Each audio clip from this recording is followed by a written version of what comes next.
For decades, California homeowners were told to get solar. They were promised tax breaks and bill credits, all in the name of helping the power grid. But now those incentives could be going away. The first move came in December of 2022. The California Public Utilities Commission, they voted to cut the incentives homeowners could get from solar panels by 75%. But that only applies to people who bought in after April of 2023. Well, now the commission is going after longtime solar customers. Officials argue those credits are too generous and drive up energy prices for everyone else. John Ramos spoke with a solar company owner in Dublin who says the state has no right to go back on the deal. In October, Governor Newsom issued an order directing the state to figure out ways to lower people's electric bills. The PUC has come up with a list of suggestions, and it has early adopters of solar power fighting mad.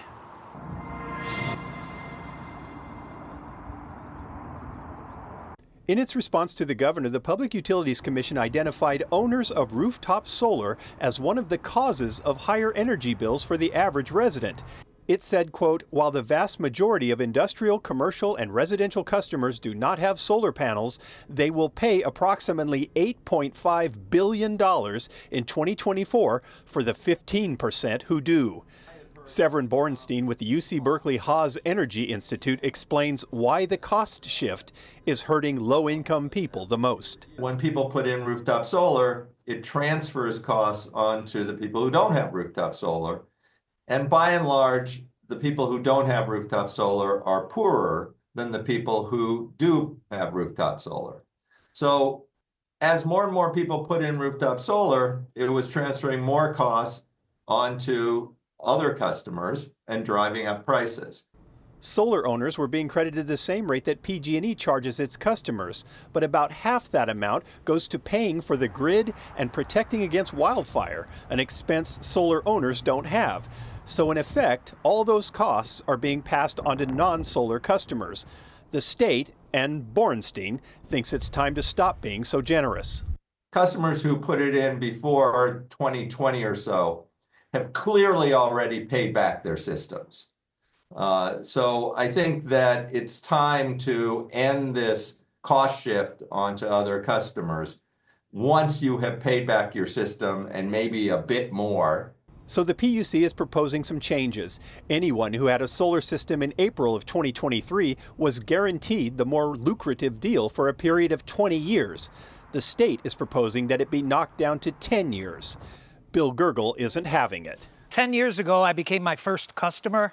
Gergel owns a solar company called Solar Bill Review. He and most of his customers are enjoying the higher payback rate of the system called net energy metering, or NEM, and it has a profound effect on what he pays PG&E each month. $13 now.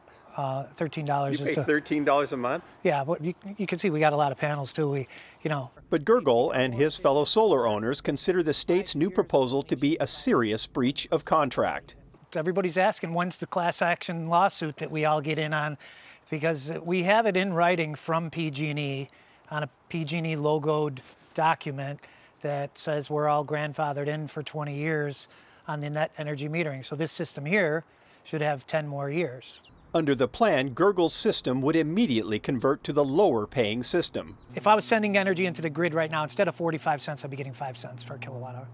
There are other proposals that rankle the solar owners as well, including a monthly fee to pay for supporting the power grid and a plan to pay only the price of energy at the time the system was created, which would eliminate the huge increase in price that has occurred over the last few years. But Gergel says he bought solar when the state was promoting it, and he considers a deal to be a deal. Yeah, it's like you shake somebody's hand, you say, hey, we have an agreement, we're locked in, but this is a signed contract, and they're trying to take it away from people. These are simply suggestions the PUC is offering, and no decisions have been made. But as the governor looks for ways to quell the anger over rising energy bills, solar owners may find themselves in the crosshairs. The PUC says shifting the cost of the system to non-solar customers is adding more than 15% to the average residential customer's bill.